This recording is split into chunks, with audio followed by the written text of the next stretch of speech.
Everyone's asking me for an update on the viral video of the Temple Mount road signs. This is crazy. You have to check this out. Now we have Third Temple flags going up in Judea and Samaria all over the West Bank, angering Palestinians and causing a total uproar. They are complaining on Twitter that these flags have been put up for the past few weeks, and once they get put up, they are never taken back down. What's even crazier is that this week, Israel took control of the Tomb of the Patriarchs back from the Jordanian Waqf to do significant structural upgrades, which is completely unprecedented in history. Why is this significant for the Temple Mount? Because the Jordanian Waqf also controls the Temple Mount. So this is setting a precedent that if the control is given over to Israel for another religious monument, you can see where I'm going. Now, you may or may not know that we are in the 3 weeks preceding the 9th of Av, which is the morning of the destruction of the first and second temples. Well, the Temple Institute published a podcast this week, and at the 13:54 minute mark, he said, now that Israel is back in the land and has sovereignty over the Temple Mount, simply mourning isn't enough.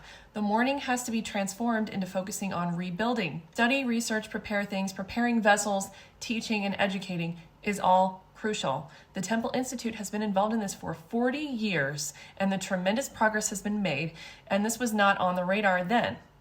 Then at 1946, he said, once God sees it matters to us this much, it's in, he's here, God's waiting for this.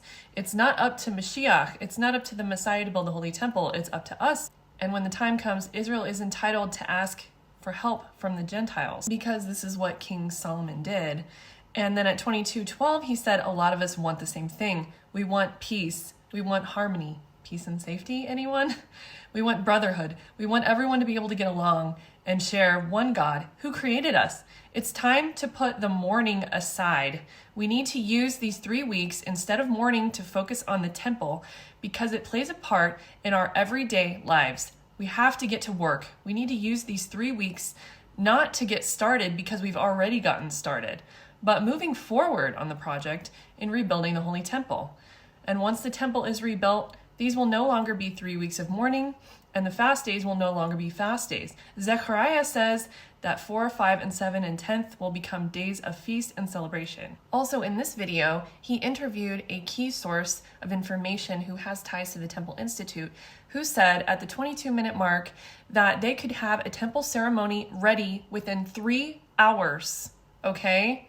That is crazy, 3 hours. I told you guys they already have all the stuff they need, and he said they could do it in 3 hours. He also said at the 33-minute mark that with the heifers not being certified, that's just a technicality because the certification comes from the rabbi actually going and basically stamping his seal of approval on the paperwork for these heifers. So that's why they said they weren't qualified, just because they didn't do that one final step. He also said at the 35-minute mark that the sacrifice has to be where the altar was on the Temple Mount, so they cannot do it anywhere else. So what's the significance in Bible prophecy? I already mentioned the days of mourning in Zechariah, but also a lot of us believe that this covenant coming up, the Abrahamic Accords, is actually the covenant with death referred to in Isaiah 28:18.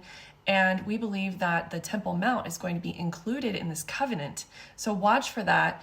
Also in Daniel 9:27, it mentions the covenant will be strengthened for 7 years or a period of 1 week.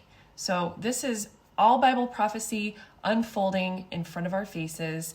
Make sure that you get right with Jesus because he is coming soon. And if you don't know him as your Lord and Savior, we know if you confess with your mouth Jesus is Lord and believe in your heart that God raised him from the dead, you will be saved. And don't forget to get baptized.